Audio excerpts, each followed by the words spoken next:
Bonjour à tous, dans cette vidéo on complète la première page du cours EG4. On rappelle dans le paragraphe A le théorème de Thalès étudié au chapitre EG1 qui dit que si vous avez un alignement des points ici appelés A, B, M ainsi que les points A, C, N dans le même ordre et que les droites BC et MN sont parallèles, alors, vous pouvez conclure à l'égalité des quotients AB sur AM, AC sur AN et BC sur MN. Et on avait étudié dans ce chapitre EG1 les deux configurations où on pouvait appliquer ce théorème de Thalès. Les voici. On étudie maintenant la réciproque de ce théorème de Thalès.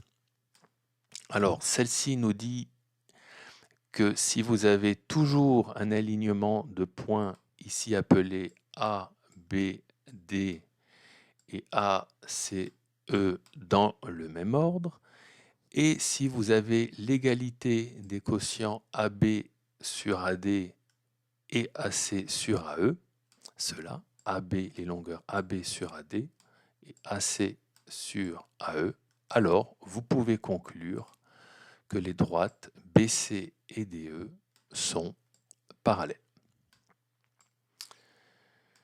Vous avez une deuxième version qui dit que si vous n'avez pas cette égalité entre les deux quotients, autrement dit que les quotients AB sur AD et les quotients AC sur AE sont différents, alors vous pouvez conclure que les droites BC et DE ne sont pas parallèles. La principale différence avec le théorème de Thalès réside dans le fait que dans la vérification de l'égalité des quotients, vous n'en avez que deux, alors que dans le théorème de Thalès, vous aviez une égalité sur trois quotients. Il suffit donc de vérifier une égalité de deux quotients. Mettons tout de suite ce théorème en application sur les deux exemples qui suivent. Application 1, on vous donne ici un alignement des points K, F, R et K, M, P. On vous donne des longueurs et on vous demande de vérifier si les droites FM et RP sont parallèles.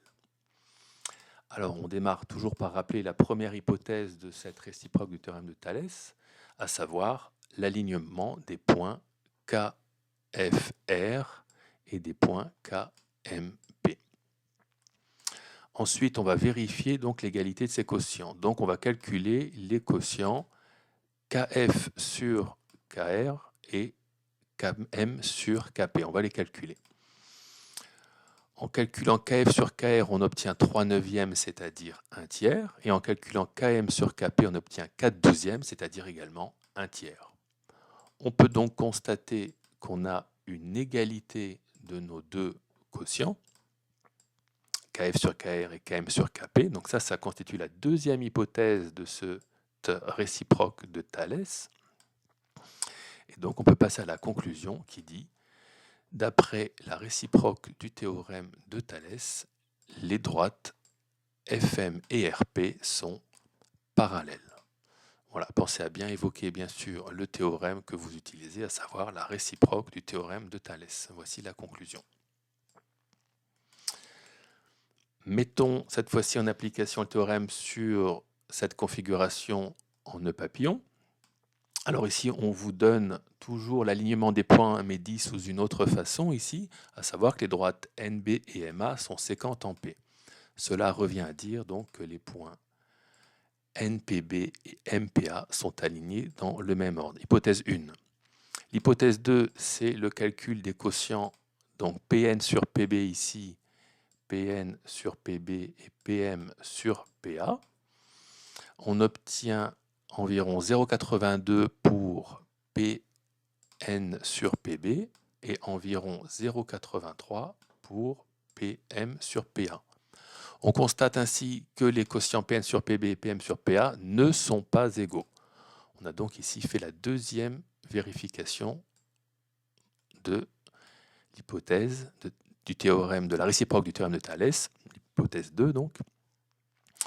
Donc, d'après la réciproque du théorème de Thalès, Donc on évoque toujours bien sûr le théorème qu'on utilise, la réciproque du théorème de Thalès. On peut conclure que les droites MN et AB ne sont pas parallèles.